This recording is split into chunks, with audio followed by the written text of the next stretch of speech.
Student, कैसे हैं आप? आई होप सब अच्छे होंगे। कक्षा 8 का सवाल फिर आप स्क्रीन पर देख रहे हैं, जो मैं इसको हल कराने जा रहा हूँ। सवाल ये कह रहा है, सरल करो x + 7 का होल क्यूब माइनस x - 7 का होल क्यूब। इस सवाल को हमें हल करना है।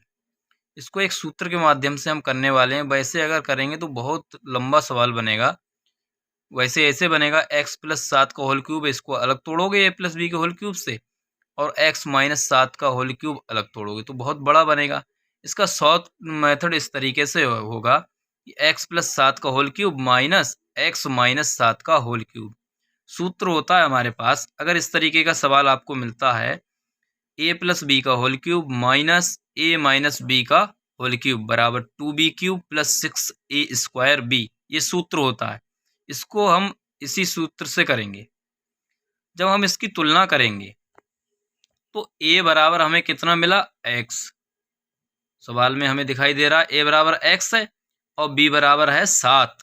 तो इसी के लिए हम इस सूत्र में रखेंगे x + 7 का होल क्यूब माइनस x - 7 का होल क्यूब बराबर 2 × 7 क्यूब। क्यों हुआ? देखो, सूत्र हमसे कह रहा है 2b³ और तो 2 गुणा और b की जगह पर 7 है तो 7 का क्यूब हो गया यहाँ पर, प्लस 6a² b कहा है।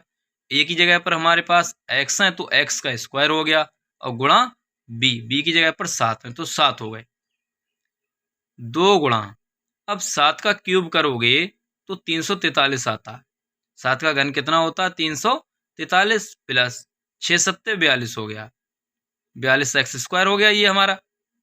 अब देखें ये होता कितना है, 343 की और 2 की जब हमने गुणा की तो 686 मिला हमारे लिए, प्लस 42x² हो गया।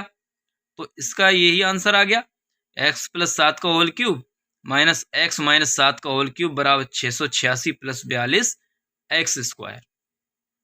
अगला सवाल और मैं आपको बता रहा हूं, यहाँ पर देखेंगे। ये सवाल इस तरीके से है। इसमें कहा, यदि x - y बराबर 4 तथा xy बराबर 21 तो x³ - y³ का मान ज्ञात करो। ये हमें ज्ञात करना है। हमारे लिए जो दिया गया है उसको हमने सबसे पहले लिख लिया, x - y बराबर 4 और xy बराबर 21। x - y का होल क्यूब, इसको हमने सूत्र से तोड़ा है, x³ - y³ - 3xy × x - y। ये कौन सा सूत्र होता है? a - b का होल क्यूब बराबर a³ - b³ - 3ab × a - b। अब क्या किया हमने, x - y की जगह पर 4 रख दिए जो हमें सवाल में दिए गए हैं, और बराबर x³ - y³ - 3 × 21। x y की जगह पर हमने 21 रख दिए और गुणा 4, ये x - y की जगह पर रख दिए। 4 का जब हम घन करेंगे तो 64 आएगा, और बराबर में है हमारे पास x³ - y³ माइनस, देखो 21 × 3 = 63 और गुणा 4।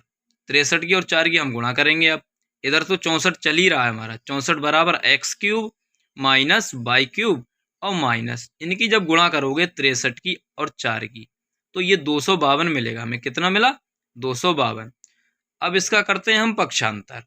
पक्षांतर में क्या होता है, माइनस चिन्ह इधर आके प्लस बन गया हमारे, क्योंकि 64 हमारे पास है, और प्लस 252 बराबर x³ - y³।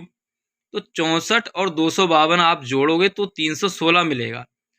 316 बराबर x³ - y³।